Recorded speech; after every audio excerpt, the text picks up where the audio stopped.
13 जुलाई यानी आज से ठीक 24 दिन पहले 4700 करोड़ रुपए खर्च करके लखनऊ कानपुर एक्सप्रेसवे का उद्घाटन हुआ था। लेकिन ऐसा लगता है उद्घाटन के फीते के साथ साथ गड्ढों का भी उद्घाटन हो गया। महज 12 दिन के भीतर एक्सप्रेसवे पर गड्ढे दिखने लगे और तब से गड्ढों को भरने का काम ही चल रहा है।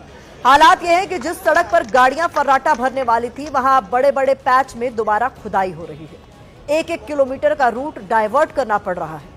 टोल ऐसे फ्री करना पड़ा मानो प्रशासन खुद कह रहा हो माफ करना, अभी सड़क जैसी है नहीं। लेकिन सवाल यह है कि सिर्फ टोल माफ कर देने भर से जिम्मेदारी भी माफ हो जाती है क्या? जब गाड़ी किसी दरार पर डगमगाएगी, किसी गड्ढे में धंसेगी, तो उस हादसे की जिम्मेदारी कौन लेगा? इतना ही नहीं, अब सिस्टम पंखे की हवा से एक्सप्रेसवे को सीपीआर दे रहा है। एनएचएआई सारा दोष कंपनी पर मढ़ रही है, लेकिन उसी कंपनी के स्टॉक एक्सचेंज खुलासों के मुताबिक पिछले महीने 16 जुलाई को एनएचएआई ने पीएनसी इंफ्राटेक के साथ करीब 3483 करोड़ रुपए के 2 नए हाईवे प्रोजेक्ट्स का समझौता भी किया। वहीं कंपनी का नाम पहले एक सीबीआई जांच में भी सामने आ चुका है, जिसमें एनएचएआई अधिकारियों को कथित रिश्वत दिए जाने के आरोपों की जांच हुई थी।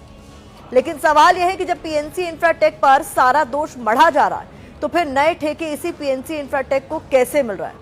बार बार धंस रहे इस एक्सप्रेसवे की तस्वीर देखकर लग रहा है जैसे इसको बनाने में भ्रष्टाचार का सीमेंट और बजरी का भरपूर मात्रा में इस्तेमाल किया गया है। इस बीच एक्सप्रेसवे के धंसने की खबर के बाद सियासी गाड़ी भी दौड़ने लगी है।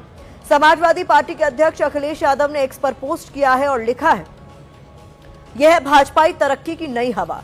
कुछ दिनों पहले ही जिसका उद्घाटन हुआ हो, उस सड़क को मरम्मत की जरूरत पड़ गई और एक्सप्रेस स्पीड से मरम्मत को सुखाने के लिए पंखे का इस्तेमाल किया जा रहा है। यह भी हास्यास्पद है।